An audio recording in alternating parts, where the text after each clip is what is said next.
Donc, une autre fonction très importante pour le travail dans Maya et en fait dans tous les logiciels que vous allez utiliser pour beaucoup d'années à venir, c'est le transfer map. En fait, c'est de transférer de l'information d'un modèle haute résolution vers un modèle basse résolution.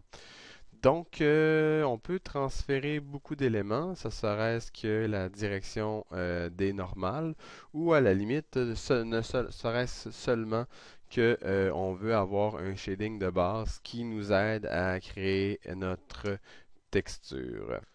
Donc, un des éléments qu'on pourrait avoir envie de baker, en fait, que je vais vous demander de baker toujours, quand vous allez travailler en texture et lumière, en fait, puis vous allez voir que dans les prochains cours, ça va être assez important aussi, c'est l'ambient occlusion. L'ambient occlusion, c'est quoi? En fait, ça nous permet de déterminer comment les volumes sont faits à l'intérieur d'un objet. Vous voyez ici, je n'ai pas de lumière dans ma scène, c'est seulement l'éclairage selon les normales et aussi la proximité des objets. Donc, ce que ça permet de faire, c'est de donner un certain modelé à une surface de base pour pouvoir travailler après ça sur les textures. C'est sûr que là, on a plusieurs objets qui sont ensemble. On comprend que dans la réalité de comment on va l'utiliser nous, comme tel, c'est qu'on va s'assurer donc d'avoir seulement un objet avec des volumes qui vont être des volumes primaires et secondaires, et généralement les volumes secondaires vont pouvoir ressortir avec l'ambient occlusion. Donc, si on regarde ce qu'on veut faire, vous aviez en fait un shader comme ça.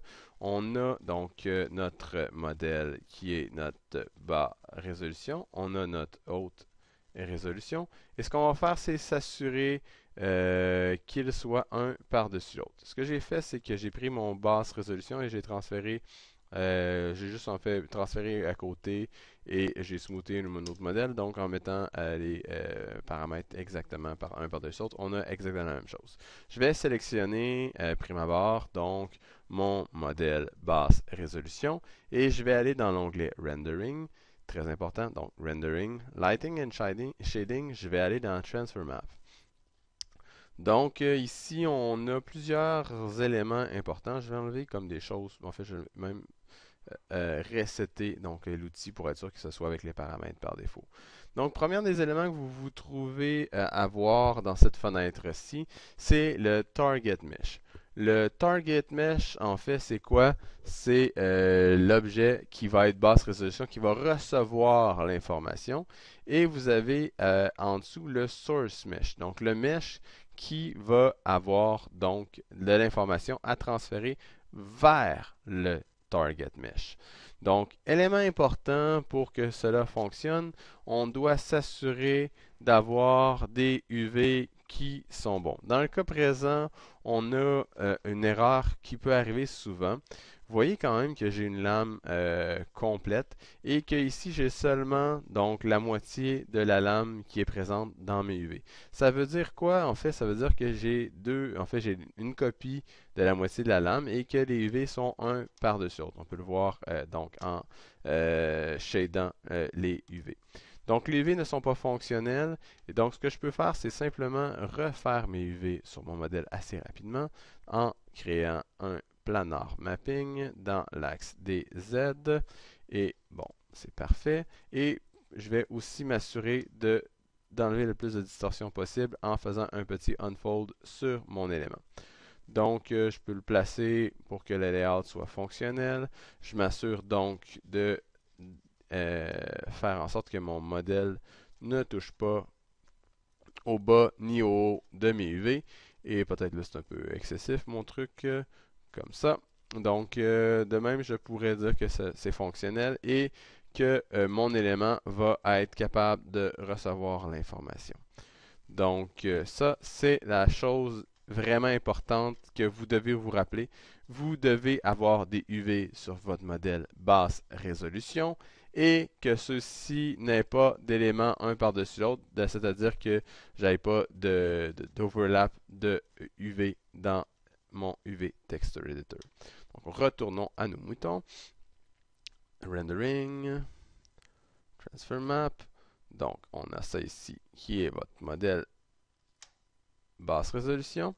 Et vous pouvez aussi assigner donc dans le Source Mesh, sélectionner dans le fond le mesh qui est donc le plus haute résolution et l'assigner ici en faisant Add Selected. Si jamais vous vous trompez, vous pouvez faire un Clear All et tout recommencer.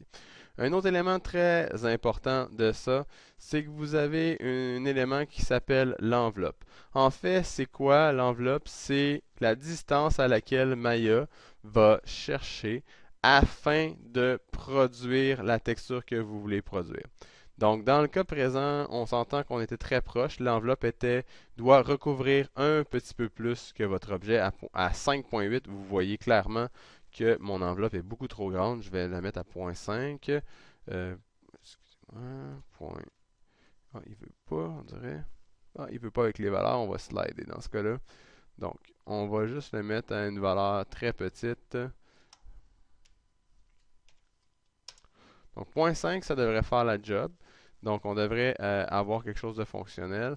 On veut vraiment que ça recouvre notre objet au complet. Peut-être que, vous voyez, j'ai un petit élément ici. Fait que peut-être que je vais le mettre à 1. Ouais, c'est bien bizarre. 1. Donc, vous voyez maintenant, mon objet est vraiment complètement recouvert par mon enveloppe et c'est fonctionnel comme ça. Je peux toujours revenir au mode mesh et au mode enveloppe pour voir comment ça fonctionne. Et assurez-vous donc d'avoir une enveloppe avec un pourcentage qui n'est pas trop grand ni trop petit. Donc, pour être sûr que vous avez les bons éléments. Ça, c'est les deux éléments de base à setter. Donc, votre target mesh avec la bonne enveloppe. Et deux, le source mesh, donc quel objet va envoyer de l'information. Vous pouvez ajouter, on pourrait rajouter à la limite une série d'objets si on voulait. Vous choisirez ce que vous voulez. Aussi, il y a quand on va finir l'opération, comment Maya va connecter l'élément. Pour l'instant, quand Maya va faire cette opération, va connecter un nouveau shader et ce qui est bien, c'est qu'on peut déterminer la résolution de la map. Donc, on va se donner un peu d'espace. On va travailler en 1024. On va travailler en World Space. Ça, dans le fond, je vous invite à aller voir Help on Transfer Map pour avoir plus d'informations sur ces paramètres-là. Ce qui est important, c'est le Field Texture Seam que vous pouvez mettre un petit peu plus grand. Mais dans le cas présent, on n'en a pas de problème parce que on a quand même quelque chose de très simple et qui ne devrait pas être problématique. Donc ça c'est bien, mais présentement si j'essaie de juste faire cette opération-là, je n'ai rien en fait que je vais extraire. Donc ce que je vais faire, c'est que je vais extraire l'ambient occlusion, ce que je vous ai montré tout à l'heure. L'ambient occlusion, je vais l'écrire dans un format d'image particulier. Et en fait, je peux aussi aller choisir le format d'image et le nom de l'image que je vais sauver. Donc, je peux le sauver en TIFF comme c'était, en alias pix, qui est vraiment pas une bonne idée. Donc, vous choisirez. Et dans le fond, ce qu'on va faire, c'est qu'on va l'appeler lame occlusion. Et on va faire save. Donc maintenant, ça va saver un .tga en 8 bits avec ces paramètres d'occlusion ici. Je vous invite à toujours, si vous faites un test, vous pouvez vous mettre en 128. Puis quand vous êtes sûr de vos paramètres, vous pouvez passer en 256 Occlusion Raise. Le paramètre, en fait, Occlusion Max Distance, en fait, quand on reste à 0, c'est le paramètre par défaut et c'est Maya qui évalue la distance, votre max distance. Fait que si jamais ça ne fonctionne pas, vous allez vous rendre compte qu'en changeant la valeur par défaut, il va falloir que vous ajustiez. Donc la meilleure solution, c'est de prendre des valeurs extrêmes puis de tweaker pour arriver avec ça. Donc on va fonctionner comme ça. Et une fois que vous avez déterminé votre occlusion comme on l'a vu là, on peut baker donc la texture. Prendre pause.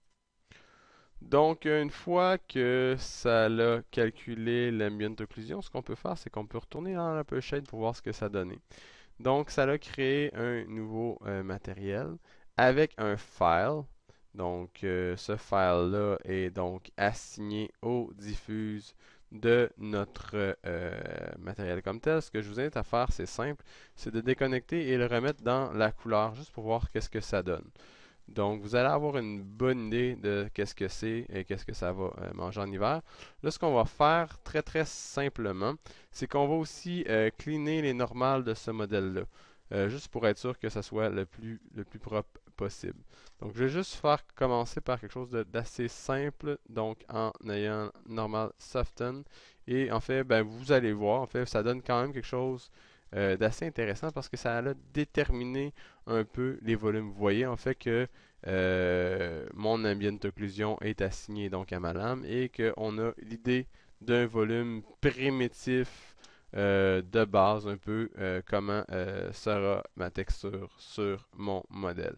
J'ai fait une petite erreur dans mon transfer map parce qu'étant donné que je suis en mentoré avec l'ambient occlusion, la résolution est sortie en 256 par 256 et on voit clairement ici que vous avez une résolution très basse. Peut-être que je pourrais refaire seulement mon transfer map en rajoutant de la résolution avec cet élément-là.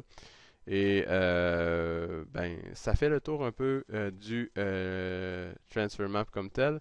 Vous pouvez toujours aller retrouver votre texture à l'endroit où vous l'avez sauvé. Donc, si je m'en vais dans mon projet, donc ici j'ai dans DAG qui est sur le bureau et c'est dans DAG Render Data. Après ça, Mentoré. Vous avez lame occlusion qui est ici que vous allez pouvoir trouver. Donc, on va utiliser ça dans les prochaines vidéos.